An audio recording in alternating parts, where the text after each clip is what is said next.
This video was sponsored by 1UP Amino for Nintendo fans, an app you can find on both iOS and Android devices.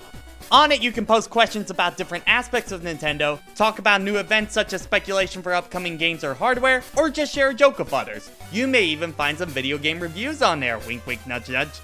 Whether you're into Mario, Pokemon, Metroid, Zelda, or maybe some other Nintendo-related franchises like maybe Shantae, you'll find your group of people in no time. Check the description down below for the free download. I mean, it is free, and don't you guys like free stuff? Of course you do, so go check it out. But for now, it's time to get this marathon started.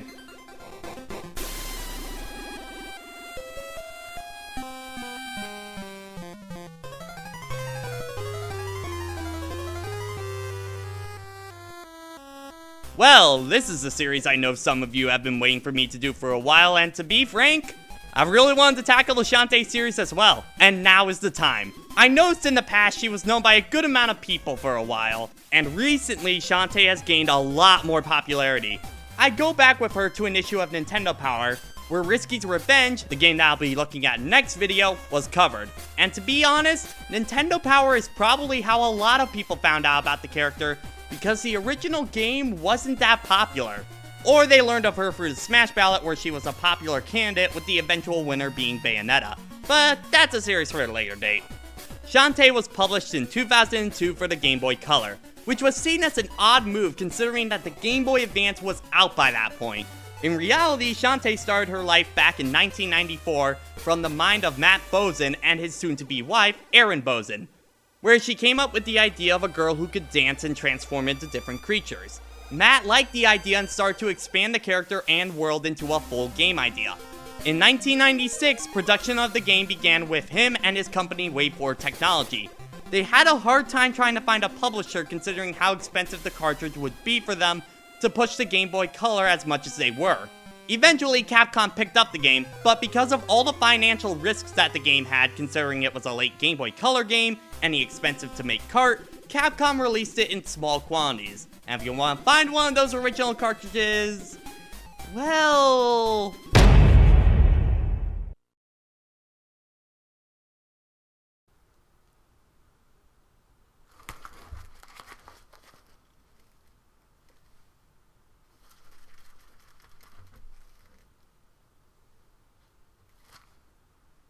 Nuh-uh. Thankfully, nowadays you can get on the 3DS eShop, and that's pretty much the only way you're gonna play the game now. And that's how I'm recording the footage for this review. So yeah, spend $200 to record a Game Boy Color game. Well, that's around what the cart goes for, so there you go. Now true, I could have just used an emulator, but I don't feel very comfortable doing that for a review.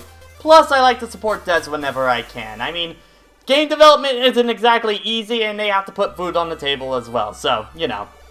Anyway, I think we are all ready to go, so let's get started. So our story begins with Shantae waking up one morning to her house being hit by a cannonball. Well, I mean, it's a more effective way than being waken up by coffee, but still. Not cool, man. So avoiding the rain of death from above, Shantae sees that Scuttletown is being attacked by a pirate known as Risky Boots. Her men steal the steam engine that her uncle Mimic had been working on, and she plans on using the elemental stones to create a doomsday device out of the engine. And Shantae, being the town's guardian, must set out to stop her. So overall, pretty basic plot that's easy to go along with. Though there is one kind of big plot hole. See, the different stones have all these fantastical powers such as fire and ice. So, what's the point of the steam engine if you only need the stones to create Armageddon? Especially the dribble stone that can create endless amounts of water. Seriously, you're a pirate on the ocean, just flood the world and rule it over, problem solved! Kind of makes the idea of the steam engine a little redundant. Actually, that dribble stone idea sounds a lot like Team Aqua now that I think about it. Huh. But Shantae isn't a game that's really centered around its plot, so let's move on. Shantae being released late into the life of the Game Boy Color looks fantastic. It's easily one of the most ambitious titles for the Game Boy Color graphically, and it pays off big time. Environments are all cleanly detailed, and each land has its own identity, making them stand out. There's also a great sense of lighting in the scenes as well, especially scenes like nighttime and the firestorm at the beginning of the game. It's rather impressive for the system and adds a sense of atmosphere because everything keeps consistent, and I can't think of many Game Boy Color games that actually did that. But easily the best part of the presentation is the animation. Characters all have fantastic sprite work that makes them all have a ton of personality and makes the cutscenes really enjoyable. And for the Game Boy Color, they look really smooth. I mean, just look at Shantae's dance alone, it looks great. Dialogue can also be pretty humorous as well. Nothing too funny, but the game does have a sense of charm. Like Bolo lusting over Risky. It's weird. Roddy Tops, the zombie who wants to eat Shantae's brain, which is also weird. And Sky with her bird Wrench, who is, well, you know, a wrench. Strangely, that one isn't as weird to me, and I don't know why. And then there's the music, which for the most part is pretty enjoyable. I love tracks like the nighttime theme, the town themes, and of course, Burning Town. But I did notice that when there's a lot of sound going on at once, mainly in areas like the dungeons, the game does have to make some sacrifices to the music, causing it to sound like it's forcing noise out and it sounds unpleasant. So Shantae for the Game Boy Color is very impressive, but is the gameplay as impressive as its presentation? The game is a lot of different things gameplay-wise, but it's primarily a Metroidvania. You have a big open world to explore where you can explore more of it by getting upgrades later in the game. Shantae can use her hair as a makeshift whip to smack enemies with, either standing up or crouching down. And with how much you do it, I'm surprised her neck doesn't give out by the end of all of it. But being a half-genie, she can resort to both items and dances to transform herself. Items can be bought in bulks from shops, such as pipe balls, fires, or creams that let you pass through enemies. But the dances are Shantae's defining feature. When she rescues a genie in a dungeon, she will learn a dance to transform into an animal. She can become a monkey that's able to climb walls, an elephant who can break objects, a spider who can crawl up webs and walls in the background, and a harpy that can fly for as long as she likes. The game's broken up into a few main sections: the overworlds, towns, labyrinths, and occasional mini-games or gimmicks like the race against Roddy Tops or the dancing minigame. The overworld sections are for traveling in between the different towns and labyrinths, finding treasures, exploring new areas, and fighting enemies. The time of day will switch in the overworld from day to night depending on how long you're out and about for. Not too many changes other than tougher enemies at night, and you can only do certain town events at the correct time of day. That's about it. There are two main collectibles you can find in the overworld: heart holders and fireflies. Heart holders are like heart containers in The Legend of Zelda and give you a full new heart to take extra damage. The fireflies can be found only at night, and once you collect all 12 of them, you'll gain a healing dance for Shantae to use. Unfortunately, you need to have all 12 of them, and having 11 won't unlock anything else, which kinda sucks, but oh well. Towns are where you can buy items, save your games, talk to the locals, or play minigames such as the dice one, a race against Roddy Tops, and the one where you dance at night in front of men and they throw money at you. Rated E for everyone. But seriously, play the minigames because this is where you can make a lot of money fast and make the game a lot easier for you. There are also warp squid huts, where if you find 4 squids, you can warp back to that area at any time. But don't worry about the colors of the squids, they don't need to be with the correct mama. That's kind of messed up when you think about it. Moving on. And then there are the labyrinths, which again seem to run on a Zelda kind of setup, where you have to navigate a maze, see where you can go, solve puzzles, obtain an item, or in this case transformation, and progress further with your new abilities as you find keys to open up new rooms until you get to the boss. None of the bosses really change things up, but they are a nice distraction to the main gameplay. Just don't expect to remember many of them. And that's about it for Shantae. So what are the things that are good in the series' first outing? Despite Shantae not finding much of an audience when the game first came out, there's a lot of fun you can find in here. The labyrinths are easily the most enjoyable parts of the game. They work well with the Metroidvania style that the game has, and are the best designed areas that go along with the game's engine. Enemies are spread through labyrinths more evenly, and I don't feel like they were conveniently placed in bad spots, so it makes it more rewarding to fight them as a whole. Even more so when the enemy holds a key to unlock a door to the next room. Progression is easy to understand, and the pacing of the labyrinths feel natural as you venture further in. Rarely there wasn't a moment that I didn't enjoy solving puzzles and progressing through the mazes to find a boss. The only downside I have to the dungeons is there being no save points, but thankfully that's why 3DS save states exist. The best dungeon is probably the second one, with the color changing mechanic, and it's a nice use of what the Game Boy Color can do, and it was the dungeon I had the most feeling of satisfaction solving the puzzles in it. There's also a lot of memorable moments in the town, mainly interacting with the different characters in them, and their conversations can be pretty entertaining. And once again, the presentation is the best part of the game, both graphically and for the music as well, with some fantastic tracks that stay stuck in your memory. Unfortunately, the game is also going to stay in your memory because of a lot of, other reasons. Shantae has a lot of shortcomings that, unfortunately, a lot of them can and probably will hurt the experience badly. First off, the screen is way too close to Shantae. This was done primarily so that she can be visible on a screen as small as the Game Boy Color, but it comes at a price. You're barely able to see anything around you. Not only that, but you're given only room to see primarily up, and that's it. Stuff to the left, right, or even below Shantae can be hard to see, and you're going to get blindsided by enemies or bombless pits because of that. And the tiny screen is going to be the bane of your existence in the Roddy Tots race, where you basically have to memorize it because you're not given nearly enough time to react, and one little mistake can kill an entire run. Going back to bottomless pits, that's going to be the thing that easily kills you the most in Shantae, because most of the time you're going to jump, and you'll have no idea where you're going to land. Like, look at this here. Where do I go? Do I jump to the right? Do I hug the wall? Did I mess up somewhere?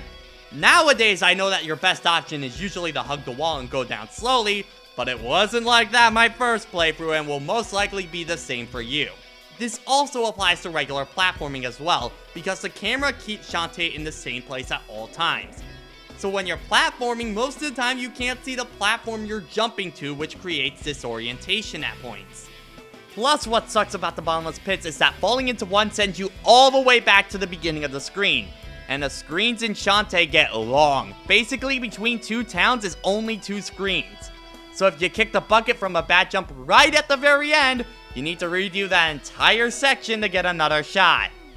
And I might as well say it, but the worst part of the game for me is easily the overworld itself. And one of the biggest reasons why is the navigation. There's no map to the overworld at all, and this makes going from location to location a nightmare. I can't tell you how painful it feels to run across the entire island, only to find a dead end, and then have to travel all the way back in the opposite direction. This can easily happen at a few points in the game. Basically, the order to travel: go right for the first dungeon, go left for 2, all the way right to 3, and all the way left for 4. If you keep traveling right after dungeon 1, well, tough luck, your trip back just got a whole lot harder. This makes finding the warp squids in the labyrinth an absolute must. Thinking back on it, I kind of wish you got the heartbeat a little earlier in the game to help you with this kind of issue. When you get it, traveling is no problem, but by the time you get it, you're basically done with the game. At that point, it just feels so underutilized, and I think the overworld could have been fixed if they gave you this a little earlier. Enemy attacks and spawning can feel really unfair in certain instances. Some enemies have homing attacks that I swear you can't avoid unless you're somehow close to the end of the screen and can progress before they attack you. There are also some enemies in the desert labyrinth that zap you if you're not the right color, and if you want to change it to get by, that's backtracking you have to do just to pass one enemy. And remember, all the enemies get stronger at nighttime. Honestly, the best way to fight most enemies is to walk up, whip your hair, and walk back. Because if you're running, you're most likely gonna run right into them. Or the best strategy in the game, go to the shops, stock up on creams, cream yourself up, and then run past everything so you don't have to deal with it. And when the best way to win in combat in a Metroidvania is not to participate, that's a problem. True, you can use the items in order to fight enemies, but that isn't much of a better strategy because money is very scarce in this game. So many of the power-ups feel expensive, not necessarily because they're priced too high, but because of how tedious and long it is to grind for extra money. This forces you to really boil down with your purchases and what's actually worth investing. because the chances are you really want to buy a lot of creams. Scratch that. You need creams. And trust me, the extra moves cost way more and they are not worth it at all. Transforming into different animals also feels sluggish, clunky, and it's honestly an annoying process. See, when performing the transformations, you need to press the select button, stop dead in your tracks, and press the different directions or buttons required for the transformation. If you time them wrong, you need to start all the way back at square one, which is really annoying when you need to perform the teleportation spell, where the button sequences get really long. But the game will require you to transform all the time, and when you're dancing, nothing else pauses around you, meaning you can still get hurt. This can grind the pace of the game to a complete halt, especially in the elephant's case where you're using it just to break one rock and then transforming back. And while the dungeons are fun, they still have their problems. The biggest problem easily being the fact that there are no save points. So if you get a game over in a dungeon, you're sent all the way back to town and have to redo the entire dungeon again. This problem is seen at its worst in the final dungeon, where spikes are literally everywhere in this place, and if you screw up one tiny thing, bam, down one life. And after the 3 you most likely have, you have to travel all the way through the overworld and go through the entire dungeon again to get another shot. Honestly, I recommend using the 3DS save feature to give yourself makeshift checkpoints, as later games would put in save points in the dungeons to balance them out, which leads to a much better experience. Wow, that bad section lasted for a lot longer than I thought it would. Now, I just want to say, Shantae is not necessarily a bad game. It's just a game that has not aged well and kind of becomes a chore to play nowadays, making it kind of hard to give it a recommendation now. Overall, Shantae for the Game Boy Color has just not aged well. While it was an ambitious title from WayForward, and it clearly pushed the Game Boy Color to its limits, it's not the first Shantae game I recommend playing if you're interested in trying the series out for the first time. And gamers of today will most likely be turned off by a lot of elements such as the life system, the amount of backtracking, and the difficulty. Stuff like the labyrinths are fun to explore, and there are plenty of fun characters to meet, and it has great presentation. But when the game is focused this much on the overworld that's a pain and chore to go through, it makes going back to this title frustrating and not always enjoyable. Oddly enough, near the end it didn't feel as bad, but for a majority of the game, ironically, the dungeons felt like the only safe havens, while the outside world just made me want to stop playing the game for a while. However, if you played the later games and you're interested on the series' roots, I think you can give this one a fair try. It's only $5 on the Nintendo eShop, which is a steal considering how much the game has gone up in value online. But this is a game that I feel only fans of the later games should give a shot. If you're interested in getting into the series, this isn't that great of a starting point. So Shantae was ambitious, yes, but unfortunately the final product just has a lot of faults with it nowadays. But hey, I mean, you know, that's what you have a sequel for. You can fix a lot of those opportunities. So was Shantae given one? Yes, but wasn't exactly speedy. It took 8 years for Shantae to come back from the digital grave with Risky's Revenge on the Nintendo DSi. Would it be able to win fans over and stand the test of time? Well, only one way to find out. So next time, we're gonna look at Shantae, Risky's Revenge. I'll see you then.